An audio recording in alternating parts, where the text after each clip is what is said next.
Welcome to my Monday morning ADHD. I don't know where my remote is, but I do that. Do you know that there's an app for your TV? Most TVs, if you have a smart TV, has a fireplace app, and I do that. I now need to find my remote. All right, Alexa, stop. Okay, good morning. Let's stretch it out. Right, I'm a little bit late because it's Monday, and time is not real during the holiday time. Right? Right? Taylor said, absolutely. Do fireplace TV. I'm going to find it. I'm going to find it. I'm going to find my phone. I'm sure one of the kids did something with it. There it is. See, it's going to usually be in one place or another. But now let me tell you the story of my tree. Isn't that beautiful? It's not real. It's one of those flock trees. So the story of my tree is, as you know, I share with you guys my life. I am separated. January 23rd will be 3 years. We are one of those holiday picture families.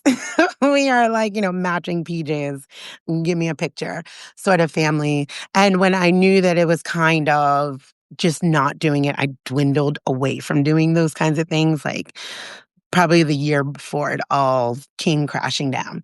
Anywho, year one, I put up a tree like on the 23rd of December. And it was only because the kids were like freaking harassing me. But I did not feel like it, right? Because my husband was the person who would come and get the tree and we would go pick it out. My friend Keith, amazing North Star Christmas trees, if you are in Atlanta, live trees. So it was all beautiful. And that was like his shtick. I'm like, maintaining a tree and all of that. That just wasn't my thing. So we would do all of the, like rocking around the Christmas tree decorating. So that year one, I just could not. I did not have it within me. And I was like, listen, I'm barely holding on here. Um, Year two, we went home. I shared that with you guys before. We went home. So I was in Massachusetts, where my cousin now lives. We're all from the Bronx. But we went home and I was like, this is lovely, right? Being surrounded by my family. I think we landed maybe like Christmas Day. So that was great. And this year, oh, how I got the tree.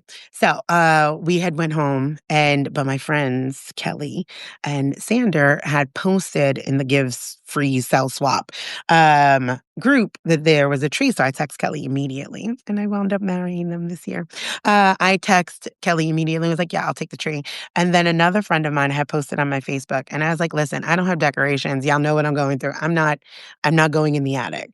I'm not going in the attic to get all of the Christmas ornaments, right, that we've shared through these last years. Like I still have the first, our first Christmas ornament that my mother-in-law got us and all that. I was like, I just can't do that. She came over with all of those beautiful glitter ornaments, right? Like the little blue ones, tiny little penguins and stuff. So my tree is absolutely built out of love and community. And this year was our first year that it was up for, like Thanksgiving time. And I'm still not able to go in the attic and go through and get those. Maybe next year, right? This is the process of healing, you guys. That's the whole point, right? Next year, I may be able to go in the attic and go through those things. And hell, I may even hang that up, right? Because then the kids can take that and go through that or what have you. But all of us are in this healing, grieving, constant cycle during the holiday season, right? The other day I got the candles going and I even bought the little candy canes to put on the tree. I buy like the wooden ornaments so the kids can paint it because they're all love art. And Kieran walks in, this is my son, and he's like, oh, it smells like memories. Oh, you guys, I wanted to cry because it was like healing in real time. And that leads me into my conversation. So it is healing in real time. So thank you for loving my beautiful tree. I am in love with my beautiful tree as well. It's a community tree. Right? My friends decorated it. My friends gave it to me. My friends hold me through it all. So it is basically my community tree. Good morning, Vic, 60K and below. Hello, Louise Jennifer. So that is my beautiful Christmas tree story that I am in love with. I am not putting my phone in the windowsill because here we go. This is why. This is why. Right? Because cats are everywhere. And I'm not opening the window this morning for them to come in and out. So I think that this is their small form of protest. So I may be moving my phone around a bit. Let's get this fireplace going. Oh, we'll do that later. I now have the remote, so I'll be happy to do that. All right. Good morning. Good morning. Good morning. It is Monday. So, what we're going to be talking about is moving through the holidays with all of the grief, the possibilities, financial stress. I told you guys last week that I like to listen to the financial news in the morning. And like 62% of Americans would rather go into debt than disappoint their families. And I'm one of those 62%. I'm not going to lie. And I have tweaked it a wee bit. Sue says, deep stuff, honored to hear your story. Thank you. I appreciate that. Good morning, Amy. Um, I am definitely a part of that 62% because, I live on credit. So my life is pretty much in debt. It is what it is. But I had discussions with my children this year and my family, and I shared that in the article that I posted before going live, that we are going to be honoring experiences. Okay, this year. Um, we are moving away from the large consumption, right? Like how many gifts can we have? And I've really never been um big on like the how many. Like I've been parenting for 30 years now. So I've had two sets of children. I feel like I'm raising my grandkids right now. So it was always like a set amount, right? I remember one year with Jade, my eldest, she's 29 now. We were living in North Dakota, and I had done this huge layaway, like huge on the base shopping. Each kid got about like $300 a piece. At that time, those were like early 2000 prices. I know that $300 ain't the same now. Anti hoot. And I had bought all of these things, all like a shit ton of things. And then we were having conversations like, what do you actually want for Christmas? And this kid wanted a my size Barbie. And I was like, should I get the my size Barbie and like end all this stuff? And I opted to not. I returned all of that stuff, and the my size Barbie was damn near the cost of that. But let me tell you something. That my size Barbie traveled with us from North Dakota to Mildenhall, England, where we were then stationed. And she played with that doll for at least a good 4 years. Okay. So that experience in and of itself, and she must have been about 6 when we first got it. I don't know, 5, 6, I don't know. Probably 5. Um, really put things into perspective. I've really always been centered on what do you actually want, right? Like not this idea, oh, there is a cat out there. Not this idea of plenty, but of deeper and more. And that is what I want us to get into as we are sitting in the midst of a financial crisis. Like that's where we are. The only people that are benefiting from this economy are the uber wealthy. Like, stock portfolios are up. Life is good over on that side of the train tracks. But over here where the rest of us lie, not so much. Okay. Not so much. I'm getting tons of requests for assistance for gas in the car, right? Bus fare. These are very real things that are happening. Good morning, Michelle. Hey, Jenny. So anywho, let's get into our 3 talking points, or we could just chat. I don't know. But there's just so much that is kind of coming up during this holiday season for me, for the collective, as we are all just unraveling and things are falling apart. And sometimes they do need to fall apart in order to build. And I'm here for that. So, yes, together, deep breath.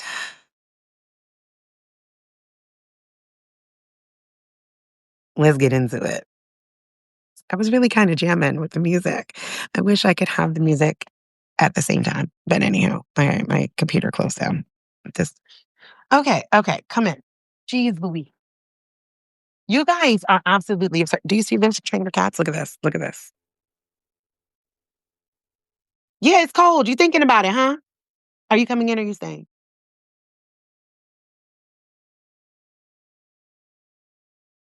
It's cold.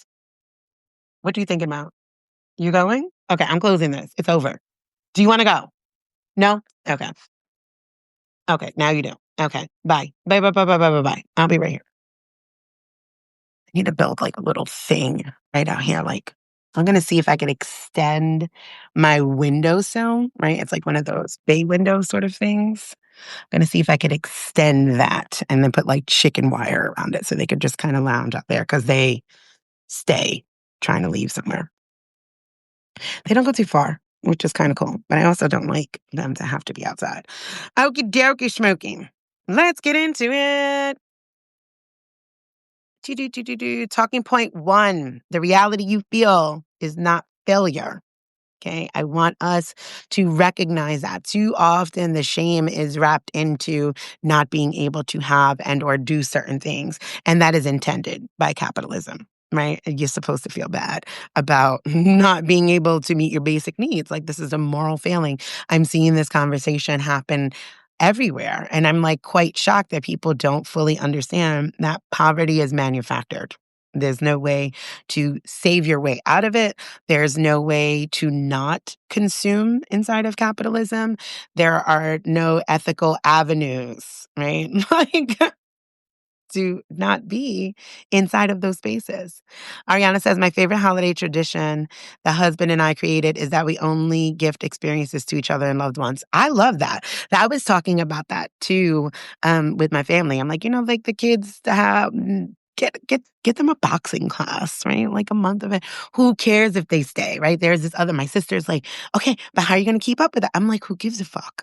Like, it's an experience. I'm not training them to be boxers. Like maybe they'll go for a month of boxing. If they like it, we could discuss what that commitment level looks like for all of us involved. Me financially, them actually, all of the things. Will they continue? We have boxing gloves here. We have a heavy bag in the backyard. Will they be committed to it themselves? These experiences are super important and so much fun. I love that you guys are doing that because, yes, here for the experiences. And they will remember that so much more than what you bought. Like when you guys were with me in the summer for Aaron's 13th birthday, we were like in New York. They got piercings. Then we went to Florida. They remember that, not the quote unquote gift. It is this experience. Like for my 13th, I went to New York and got face piercings. That's kick ass. That's like there was going to be no gift that's going to top that, right? There's core memory making there. So yes, I love that. So that's the talking point. The reality that you feel isn't a failure. It's a reality. Two, breaks, parties, and pushes are not the season. They are the system overloading your threshold, right? On Facebook, a friend of mine was talking. I have a backup account on Facebook. I'm still fighting for my main one. But they were like, so this is the first time I've been at work, like in a traditional setting. They are a nanny, like a childcare provider. So they usually work in home personally with one-to-one, but they're now doing some office work. And they were like, there's like a potluck, a Christmas gift, a white elephant gift, and all of these things are happening. And it's like, I can't keep up with all of that. And I was like, those things are happening now because unfortunately, community happens to be where you work because you spend so much time there now. So this idea of friends or work wives, work husbands, all of these things is a faux community that's coming through. I'm not saying that you cannot create deep and true relationships at work, but also like I don't got it, fam. Michelle says, love you folks. It was good just to be here for a moment. Super happy that you were here. Um, we will connect later on. So yeah, breaks, parties, and pushies are not I said pushies. My bad. Breaks, parties, and pushes are not the season. They are the system overloading your threshold, right? So getting back into where are your boundaries, what are your capacities? Hey, I'm not doing that. Okay. I got one potluck in me for work. I'm fine with sitting out. Would you like me to stay home? you could pay me, or I could work from home. If you feel like I'm the bah humbug, it is not that. There are social realities of what people have the capacity for. There are financial realities, right? Going back to point one, that people are navigating that you don't need to explain to people at work. That's your job. Like, my job is to come here and get paid and leave, right? That is it. It's becoming a lot. It's becoming a lot for many people. Third talking point, thoughtful presence looks like fewer gatherings, not no gatherings, but fewer gatherings, right? And that kind of goes and falls into there. I don't need to have 3 work parties. Okay. I don't need to be everywhere. I'm in a group, Girls Growing. I love them. Love them. Been in there. Pam Iverson runs it. And we get together. There's always something at least once a month, right? I'm not able to always get to things because I have tiny humans. But they had a beautiful Friendsgiving that I was not able to attend, but it is lovely, right? It goes back to the capacity. I will be at the next holiday gathering. So your presence, right, is something that you need to kind of hoard towards you, not in a negative way, but like it's sacred because it takes a lot to show up, whether it is financially, emotionally, spiritually, physically, right? People are navigating all sorts of realities, and it takes so much to just show up. And often much to show up for ourselves. So, showing up for so many people and all of the things, right? This, like I said, this liminal space in time, it's always awkward for me, very specifically with kids, right? Because we just had school break, right? We just came off of a week of no school. They'll be back in school now. And I think in 3 weeks, we break again for 2 weeks. And it's like, what even is time? All of a sudden, time shows me how unreal it is based on my kid's school schedule. So when you think about all of the things that you're supposed to show up for, if you have tiny humans in your life, right? Like, oh, well, the kid party is happening here and the work party there and the friends and the family and the too much. Allow yourself space. That is what this whole thing is talking about. Okay. So we're going to go back up to the top.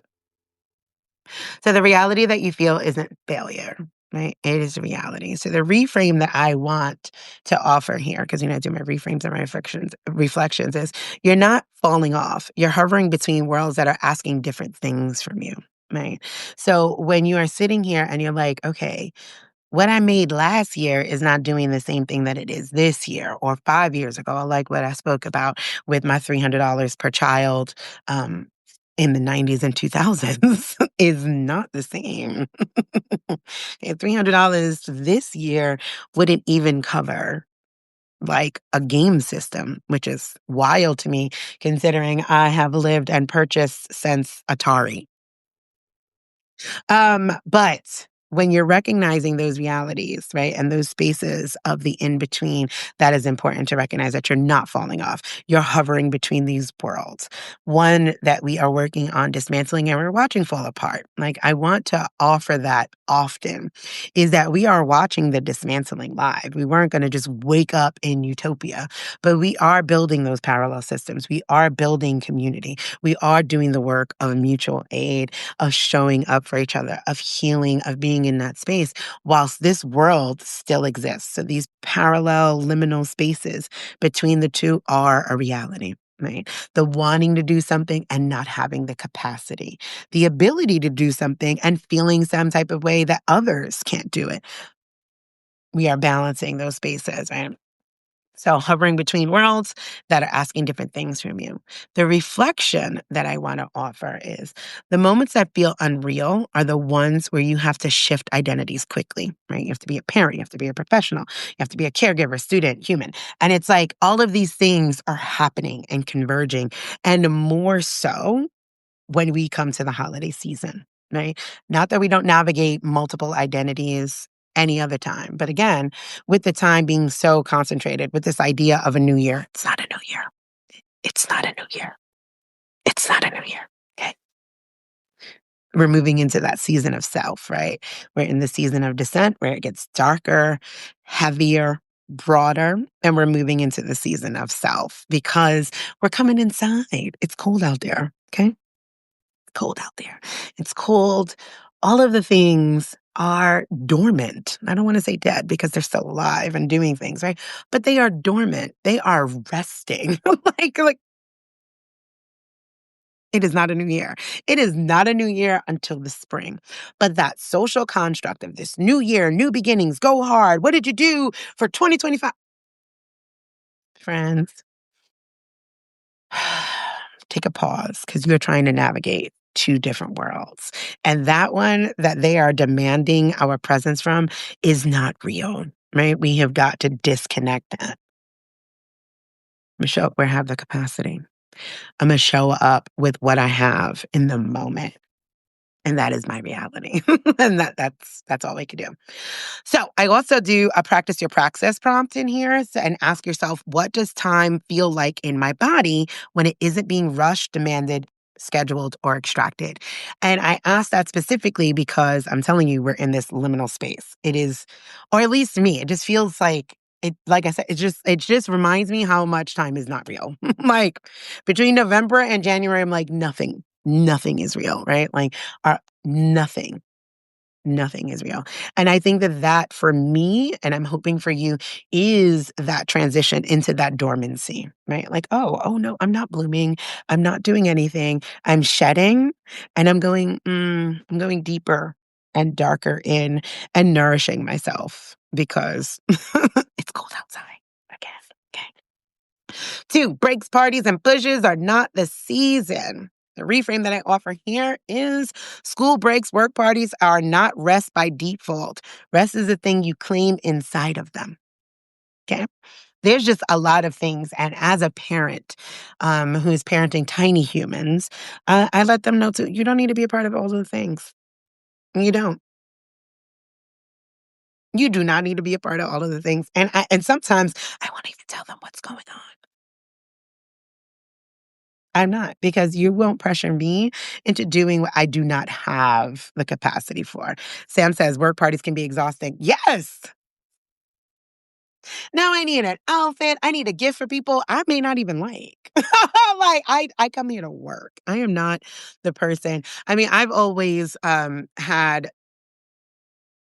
the blessing, right, of being in spaces I really liked when I was working. I've always been entrepreneurial, so that's always been it, right? Like I did hair when I was younger, and it was my friend's salon. I did home health aide work. That was an easy certification. It gave me the flexible hours to take care of a child. I loved nurturing and caring for people. So, like, I've always had the ability to curate smaller spaces. I worked in an office once and I was like, never again. No, never again. Never, never, never, never. Never will I do that. It's way too much of a performance for me. So, yeah, school breaks, work parties are not rest by default. Rest is the thing you claim inside of them, right? You don't lack boundaries. You've been living in a world that punishes you for having them. That is the reframe. Okay. When you say no to something, to a gathering, whether it's a friends gathering, a family gathering, a work party, because you could offer them options too. Like I said, I work from home, right? Because I don't need to be the bah humbug person. If today is paid party day, I'm a party at home. Can we do that? Because I don't want to be forced to interact with people. We're not thinking about the whole of humans, right? Like some people are grieving, some people are processing loss, some people are processing the loss of their connection with their family, especially in this political climate. Maybe I don't want to celebrate with the people I work with. Maybe my kid doesn't want to celebrate with a kid that teases them in class and school. So they're like giving yourself boundaries, allowing yourself permission to say no, because no is a complete sentence, is the reframe here. That is what I am offering you. Give yourself the permission to say no. Absolutely not. That's my favorite one. Absolutely not. Absolutely not. Not doing it. Period, point blank, full stop. I'm not doing it, right? And that pushback, that, oh, come on. Again, these systems, supremacy culture is non consensual. So there's always coercion. No is no. No, I don't want to do it. Nope. And unless you have a relationship with someone that is where you can push that or question, I don't wanna say push the boundary, where you can question, like, "Hey, friend, is there something going on that makes you not wanna participate?" What are the barriers there? Remember we talked about that in the 100 Days of Community? What are the barriers? When someone's not in the room, what are the barriers keeping them from there? "Hey, friend, I know you say you don't wanna go, so I just wanna check in. What are the barriers?" People are out here without finances, without the emotional capacity, without the social armor. What's going on, and how can I support you? Other than that, accept their no. Okay? 3 oh, no, I lied. The reflection. The system wants your social calendar to be louder than your self-awareness. Okay? There are 1,000 things to do. For me, in December, I used to do Advent. Right? I grew up Irish Catholic. And as I separated from the religious aspect of Advent, I still was doing things, right? And you know what? I think I may go back to that.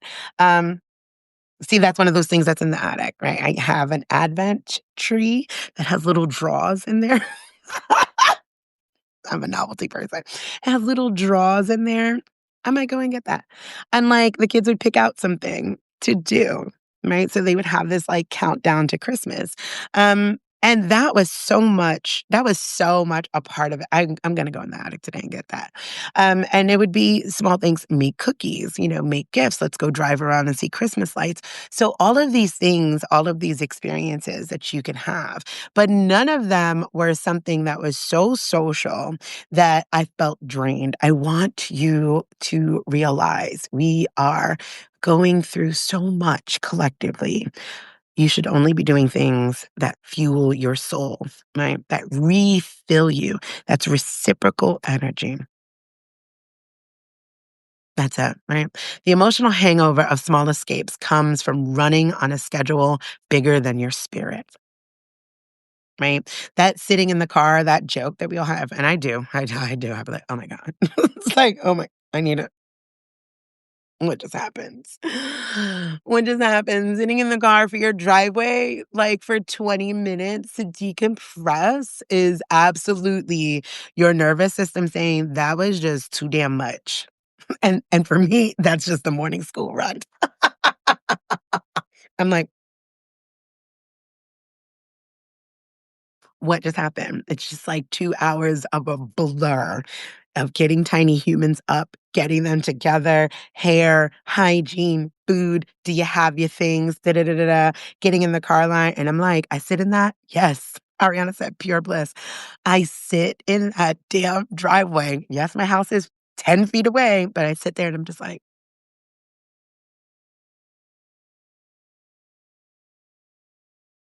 and that should be your awareness, right? When we are overdoing it, that is your nervous system begging for a reset. Offer yourself that. And then ask yourself what you have to do. There's just some things in life that you got to do. Like, I got to do school run, right? But during this holiday season, there are things you just don't have to do. You just don't have to do.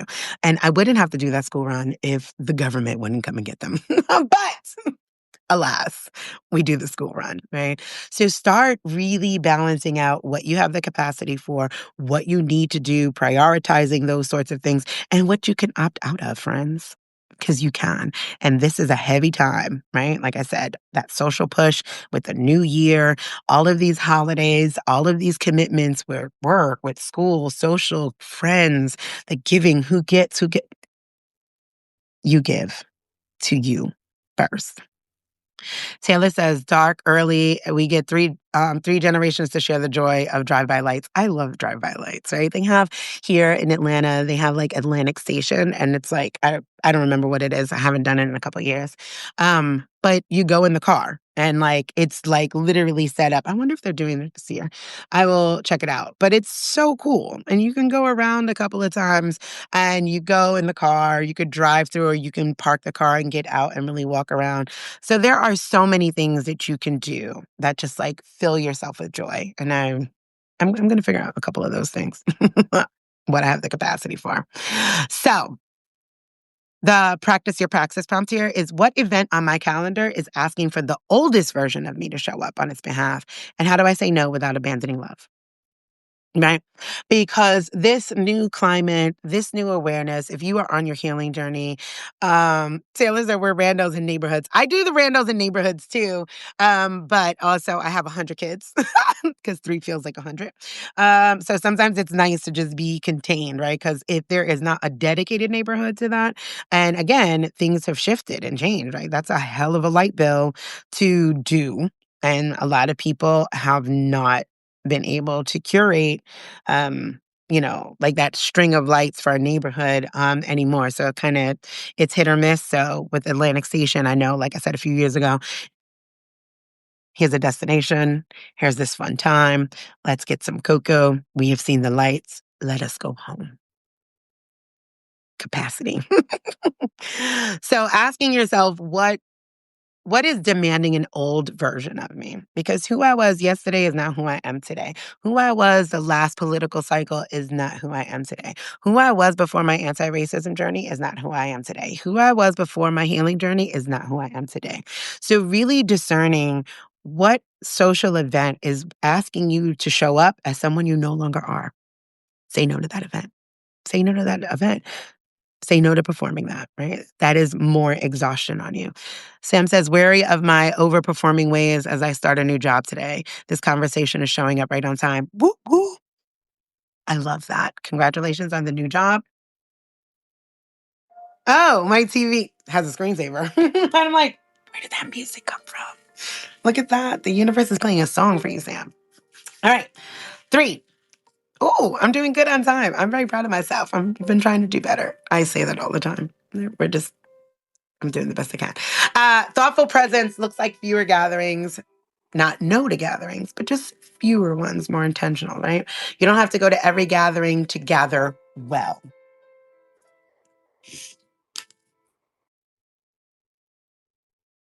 I shared with you guys that my Thanksgiving gathering did not give what it needed to give, right? And I'm like, okay, that's cool. That is information, right? That is information. Will I want to do this again next year? What does that look like? Um, how do I want to show up in those spaces? Because again, it is for all of us, I think it was demanding a version of us that we no longer are. Right. So, like, that gave me some information for how I want to proceed for Christmas, for any other future gatherings as well. So that is what I'm talking about, right? Like, you don't have to go to every single thing in order to gather well. Saying no to excess is not saying no to belonging. That is super important, right? It does not mean in our journey for community and community building, people are still learning. So it's like, oh, you don't need to be all the places, honey. You don't, right? A gathering could be you and 2 other people just sitting around deeply connecting over the holidays, over what's going on, just sharing joy with each other. The other day, my friend Lindsay came over and she brought me a PSL and we spent hours together. I made some like butter chicken with samosas and we were building out. She was helping me do the back end build for the Liberation Education Academy. And that for me was a beautiful gathering, right? Me and one person. Decide what that looks like for you. The reflection that I offer here are the holidays are not evidence that the system works. They are evidence that you are working on yourself inside of it. Right? Like, really sit down and be like, you know what? This system is not working, but I'm working inside of it. I am doing the things to recognize that this system is extracting from me in all of the ways it possibly can. And I am showing up in ways that says no. Right? I want you to realize that you have the right of first refusal. That should be, right? I have the right of first refusal. I can say no. That is what I want you to take with you. I can say no. I have the right of first refusal of where I show up, where my presence exists, where my money goes. I have the right of first refusal. Take care of yourself first, friends. So the practice your praxis prompt here is, what is the smallest form of giving or gathering that my body can do without collapsing? And how can that become enough this year? Right? Really practice that. Like what?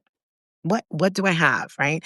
Can I sit down and can I go to the table and be with someone that we don't have the same political alignments, feelings, associations? Can we still share this space? Is that going to be healthy for me? Can I put that to the side? And I'm not telling you what to do or what not to do. I'm telling you to start asking yourself what you have the capacity for and to remind yourself that you have the right of first refusal. You could turn around and say, "Yes, I can." Right? And you could set some boundaries. You could say, "Here's what we're not gonna do." Like, we're not gonna have this conversation. We're not gonna have that conversation. I simply want to enjoy it for what it is. I simply want to be around you guys. I love you. You're my family. We are not going to agree. Hell, we don't even align on these things. But I do want to enjoy it for what it is right now, if that's where you're at. Or you could turn around and say, "Absolutely not." You have the right of first refusal and create a gathering that you desire, right? Find others that also need that. Curating and creating your own family and community is a beautiful act of choice, of enthusiastic consent, right? We do not get to choose our family.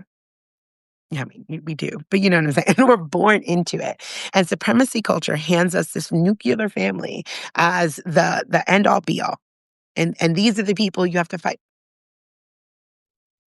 No, you get to create and curate your own family, and they are just as valid and just as important. Think about how many cousins you don't know you have. Or people that you're not connected to in your blood family.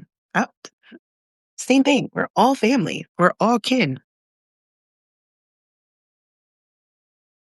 I have cousins that I could pass on the street and that wouldn't even recognize and or know me. The same way I would if I went into a store and saw strangers. We're just as connected, right? So you get to choose what that looks like for you.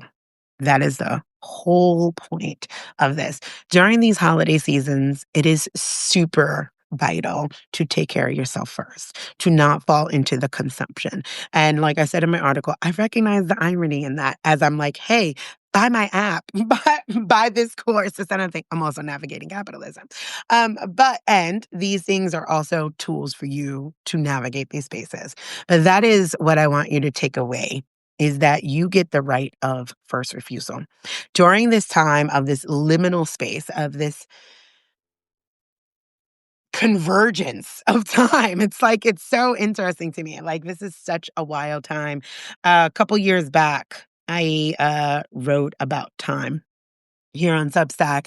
And I was like, even supremacy culture even has co opted time, right? People have different calendars. The Mayans have a different calendar. The Jewish folks have a different calendar. Christian folks have a different calendar. We're living in the after Christ calendar, right? Like there's a Chinese calendar.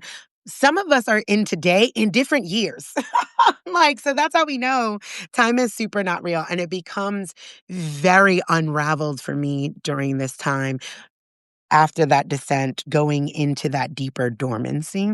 So I want you to really sit down and think about how you're going to show up, what you are willing to offer during this liminal space. December, January, November, really.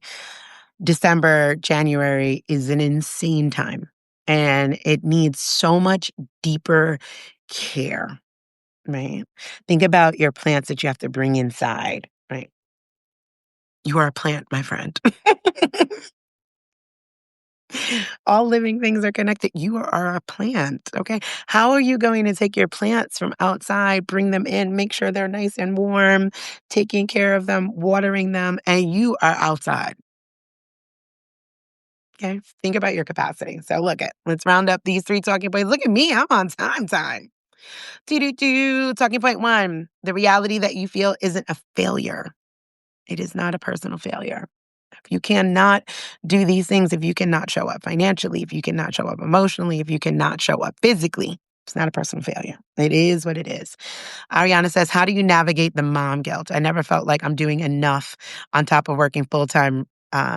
Really takes it out of me and has me committing to things I don't really want to do. I don't have no mom guilt.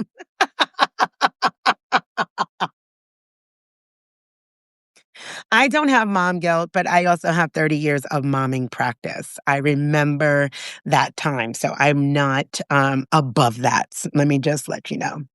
Um, so I can say from 30 years of parenting is when I released my entire identity being a mother, right? When I realized that no matter what, we're going to fuck up and I get to be human. And me not saying no to a ton of things really was harmful to my child because they did not learn boundaries. So with this second go round of parenting, I do more discussion. Like, can we do this? How do you feel? Do you really want to show up to it? Because I give myself options, I open them up to options as well. And so they get to say no. And because I teach them that by my no and they get to say no.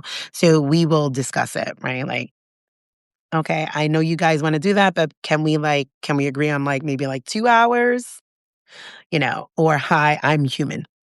So you see me working, you see me doing these things. I don't have the capacity for that. And this is where community comes in. Can we call somebody else in? Right? There are things where I will call a friend in and be like, yo, can you pick up Kieran? He really wants to go to the school's basketball game, and I don't got it, friend. I don't have the capacity.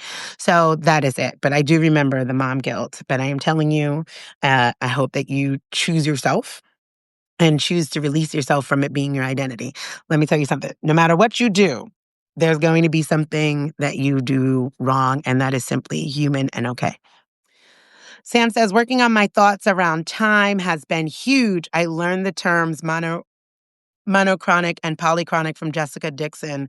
So powerful for reframing. Well, I'm going to have to Google them and figure out what that is, or at least their theory of it. But yeah, time is crazy. I'm going to find that. Let me remind myself.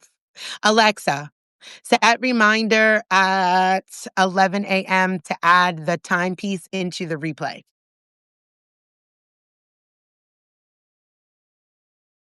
I've set a reminder for you to add the timepiece into the replay.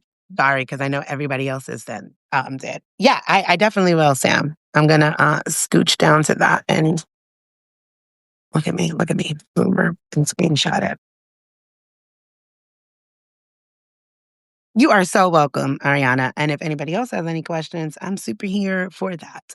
All right. So the talking point one was the reality that you feel isn't a failure, right? Like, which kind of goes into the conversation that Ariana and I are having. Like, I, I don't have guilt about taking care of myself. Like, I don't, right? Because I'm going to tell you what is, and I share this often. One of my best friends, Monique, said this statement, Jesus. We met, Aaron was 1, Aaron is now 13. We were sitting on the porch, sipping and talking, and she turned around and we were just having conversations. And she said, respect my no like you respect my yes. Fucking life-changing. Respect my no like you respect my yes. And I use it and I live by it. So even and my kids now use it because I say it so much to them and explain it. Karen told his sister the other day, she couldn't have anything. He's like, respect my no like you respect my yes, right? So when you think about that, right? Like when you break that down, see if my children say, "Hey, can we go to the movies?" and I say yes, they're not going to question me. They're not going to ask me, "Are you sure, Mom? Do you really want to go to the movies?" They're ready to go. But if I say no, there's pushback. No, no, no. Respect my no, like you respect my yes. That yes, you love that, right? You didn't question that. Question my yes some more. Don't question my damn no. No. And usually it comes with an explanation. I don't have it. I'm tired. Find a friend. Like, I grew up in that time where, like we did a lot of things in friend groups. My mom was not at every single thing that we could do. I mean, I was also like raising myself in those times, but I'm not, I don't think that there's much wrong with calling in, phone a friend, please. Like that's part of this community building is like recognizing our capacity and sharing those spaces. Hey, if they're going to the same place, why are 5 parents showing up to the same place? Oh, you're going to that dance? I love that. Hey, come grab these kids because I'm not going. All right, talking point two. Breaks, parties, and pushes are not the season. They are the system overloading your threshold. Recognize your capacity, friends. What the threshold? This is the threshold. This is where you are supposed to stay behind it, right? You do not need to cross that threshold. No, you wanted to be outside. Here's your threshold. Recognize that, learn that, honor it for yourself, and others will honor it. And if they don't honor it, then again, this provides you information. Who are these people in my life that are demanding so much of me, they're not concerned with my own self care? And then that should lead you into how much are they pushing themselves? Like, wow. Because if you're willing to push another person, I'm telling you, it's because you do not give yourself enough space, right? So you don't give yourself enough space to rest, breathe. When you think about people talking, it's always that, right? Like it always goes to the worst. Like, well, I worked 40 hours and then had a second job. Okay. I'm sorry. I'm sorry. Maybe, 60-hour work weeks is for nobody. I didn't say you had to do it. I hate that that happened to you. Well, I work, 14-hour days and still get up and put on oh, okay. Your point. So because you push yourself beyond your own thresholds, you're demanding the same of me. And what I'm trying to offer you is a reframe here. I'm saying I don't push myself beyond my threshold. I'm also trying to offer that to you. Okay. Back to the respect my no, like you respect my yes. Talking point three. Thoughtful presence looks like fewer gatherings, not no gatherings, just fewer gatherings, right? What you actually want to show up to, right? I really want us to get into the practice of enthusiastic consent. And I love that the conversation comes up, but it's always around sex. But when we think of these systems of supremacy culture, none of it is with our consent. I didn't ask to be labeled a woman. I didn't ask to be labeled Black. I didn't ask to be labeled any of the damn labels that supremacy culture has given me. It is in and of itself inherently a non consensual system, right? So every single act of enthusiastic consent, every yes you honor in yourself is breaking a part of that, right? And our work here together is that personal liberation brings about systemic liberation. You're not going to change out there if in here is still wonky, right? Inner world, outer world, right? That's that new agreements. That's that shifting your paradigm. So that is the idea, right? Thoughtful presence looks like fewer gatherings, not no gatherings, unless that's where you're at. You know what? You may have hit your max of gatherings for a lifetime and be like, no, not one more. And that's okay too, right? And that may change, right? Like with the tree story. Now my tree will be up. And I am loving it. I'm loving it, right? The kids got up this morning and they put on the look at this cool thing. They put on the I don't have it on now because it's battery operated. I really wish it would have been plug in. But look at that. Look at this. Check it out. Check it out. Okay. Now it wants to make me a liar. Ah! And you get to press all of these little different things. Look at it does all of this cool stuff. And like they've been playing with it and they'll get to change it. Okay.